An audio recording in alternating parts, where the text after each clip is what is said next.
कोल्हापूर शहरातील फुटपाथवरील अतिक्रमणावर महापालिकेची कारवाई. मुंबई उच्च न्यायालयाच्या कोल्हापूर खंडपीठाने 4 डिसेंबरला शहरातील रस्ते प्रश्नी झालेल्या सुनावणी दरम्यान रस्ते फुटपाथवरील अतिक्रमणे हटवून रस्ते वाहतुकीसाठी मोकळे करा असा आदेश महापालिकेला दिला होता.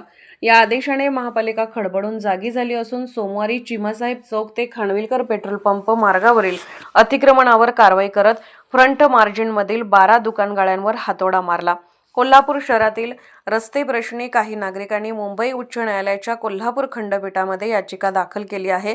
या याचिकेवरील सुनावणी दरम्यान न्यायालयाने फुटपाथ, रस्ते यामधील अडथळे दूर करा अशी सूचना केली होती.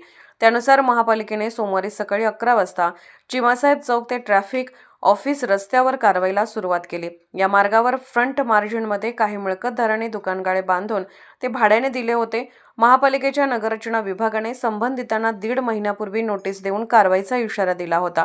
तरी देखील ही अतिक्रमणे कुणीच काढून घेतली नव्हती. सोमवारी सकाळी महापालिकेचे नगररचना विभाग, पवडी विभाग, अतिक्रमण निर्मूलन विभागाची पथके, जेसीबी मशीन, डंपर कर्मचाऱ्यांच्या फौजफाट्यासह या ठिकाणी गेले आणि त्यांनी अतिक्रमण काढायला सुरुवात केली.